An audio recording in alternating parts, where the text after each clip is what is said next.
آج آخری وقت ہے حضرت ابو بکر کا، بیٹی پاس ہے، حضرت عائشہ کو یہ اعزاز حاصل کہ نبی کریم صلی اللہ علیہ وسلم ان کی گود میں فوت ہوئے، اسی طرح ان کے بابا ابو بکر بھی ان کے پاس فوت ہوئے۔ کیا کہتے ہیں؟ کل امرئ مصبح فی اہلہ والموت ادنی من شراکی نعلہ، یہ حضرت ابو بکر کا شعر ہے وفات کے وقت۔ کل امرئ مصبح فی اہلہ، ہر بندہ، کتنا عمدہ شعر ہے، ہر بندہ جتنے بیٹھے اپنے اہل خانہ میں صبح کرتا ہے، اپنے گھر میں صبح کرتا ہے، اپنے شہر میں صبح کرتا ہے، اپنے جسم کے ساتھ اٹھتا ہے، اپنے قبا کے ساتھ اٹھتا ہے، اپنے اعصاب کے ساتھ اٹھتا ہے۔ والموت ادنی من شراکی نعلہ، اور موت اس کے اتنے قریب ہوتی ہے کہ جوتی کا تسمہ بھی اتنا قریب نہیں ہوتا۔ بیٹی کی آنکھوں میں آنسو آئے تھے، وقت آخرت ہے، پتہ لگ گیا سفر آخرت شروع ہونے والا ہے، آخری لمحات آگے ہیں۔ کہا بابا آج تو اس آنکھ کو بھی رونا چاہیے، وہ بھی شعر ہے، جس آنکھ میں سے کبھی پانی کا ایک قطرہ نہ گرا ہو۔ کہا بیٹی ایسے کیوں کہتی ہے؟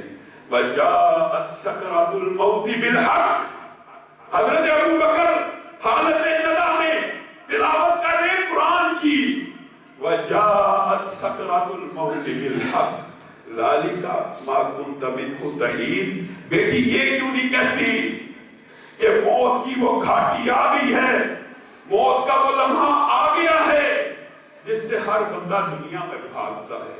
اور صحیح روایات کے اندر حضرت ابو بکر کے یہ آخری الفاظ تھے جو انہوں نے ادا کیے، قرآن کی آیت کو ادا کیا، اس کے ساتھ ہی آنکھوں کو بند کر دیا۔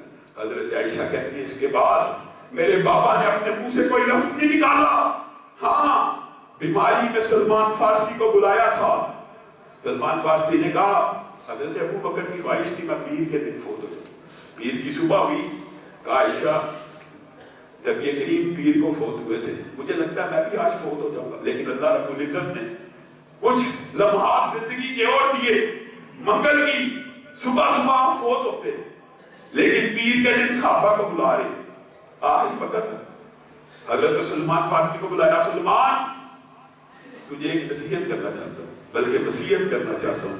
ہاں جی، آقا حاضر، سلمان مال بہت آئے گا، مال غنیمت بہت آئے گا، ملک فتح ہوں گے، اقتدار پھیل جائے گا، ریاست میں استحکام آئے گا، اسلام پھیلے گا، مال غنیمت وافر آئے گا، لیکن سلیمان مجھ سے وعدہ کر تو اس میں سے اتنا لے گا جتنا صرف تیرے گھر کو چلانے کے لیے کافی ہوگا۔ سلیمان کو نصیحت کر رہے، حالانکہ تیرا حق مجھ سے زیادہ ہوگا۔ آج اس فلسفے کو ہم بھول چکے ہیں۔